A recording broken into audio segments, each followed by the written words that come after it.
मुंबई मॅरेथॉनला सुरुवात झालेली आहे. सगळ्यांचं आकर्षण मुंबईतलं किंवा देशभरातलं राज्यभरातलं विधानसभा अध्यक्ष आपल्या सोबत आहेत. ते स्वतः या ठिकाणी हिरवा झेंडा दाखवण्यासाठी आले आहेत. सर, मॅरेथॉन च्या ओपनिंगसाठी तुम्ही या ठिकाणी आलेला आहात, काय एकंदरीत सांगा? मुंबई मॅरेथॉन हा अत्यंत चांगला इव्हेंट हा मुंबईमध्ये आयोजित केला जात आहे. या इव्हेंटमधनं मुंबईचं खरं स्पिरिट हे दिसून येतं आणि मुंबईला परत एकदा इंटरनॅशनल मॅपवरती नेण्याचं काम या मॅरेथॉनद्वारे करण्यात येत आहे.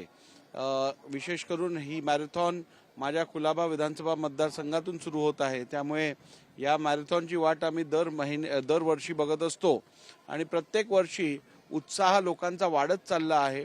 आणि या मॅरेथॉनद्वारे मुंबई फिट राहावी, मुंबई हेल्दी राहावी आणि संपूर्ण भारत देश हा हेल्दी राहावा हा मेसेज अत्यंत योग्यरित्या लोकांपर्यंत पोहोचवण्याचं काम होत आहे. तुम्ही कधी रन मध्ये धावला होतात का किंवा तुम्ही कधी प्रॅक्टिस करता धावण्याची, काय नेमकं? आता सकाळचा व्यायाम किंवा सकाळचं जॉगिंग वॉकिंग हे होतंच, परंतु ड्रीम रन मध्ये पार्टिसिपेट केलेलं आहे. फुल मॅरेथॉनमध्ये पार्टिसिपेट अजून केलं नाहीये, पण मला वाटतं सध्याच्या माझ्या ज्या मॅरेथॉन चालल्या आहेत त्या प्रॅक्टिसमधनं ही पण मॅरेथॉन कधीतरी पूर्ण करीन. वेळ मिळत नाही?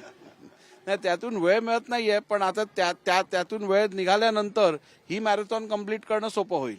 नेहमी आम्ही म्हणतो की अध्यक्ष मॅरेथॉन सुनावणी घेत आहेत, तो शब्द मॅरेथॉनचा तिथे वापरला जातो. त्याबद्दल काय सांगाल? ती एक तुमची ड्रीम रन आहे किंवा ती एक मॅरेथॉन आहे? आमदार शिवसेनेच्या आता सुनावणीबाबत निकाल आला, परंतु आता राष्ट्रवादीची संपूर्ण सुनावणी सुरू आहे. नाही, मला वाटतं माझा ड्रीम रन तिकडचा आटपला की या ड्रीम रनकडे मी लक्ष देईन आणि कदाचित पुढच्या वर्षी या ड्रीम रन मध्ये परत पार्टिसिपेट करण्याचा मला योग प्राप्त होईल. धन्यवाद. साहजिकच आहे, विधानसभा अध्यक्ष राहुल नार्वेकर आपल्या सोबत होते. त्यांनी हेच म्हटलेलं आहे की तिकडचीच म्हणजेच आमदार अपात्र बाबतची सुनावणी जी आहे, रन जे आहे, डीम रन जे आहे, ती पूर्ण केल्यानंतर मी इकडे या प्रत्यक्ष रन मध्ये पुढच्या वर्षी सामील होईल असा विश्वास जे आहे ते त्या व्यक्त करताना पाहायला मिळत आहेत. कॅमेरामॅन मनीष सोबत विनायक डावरुंग, TV9 मराठी, मुंबई.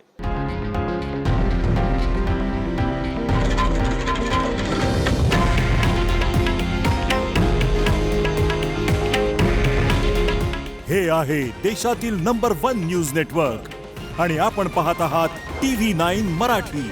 काळजी तुमची, हित महाराष्ट्राचं.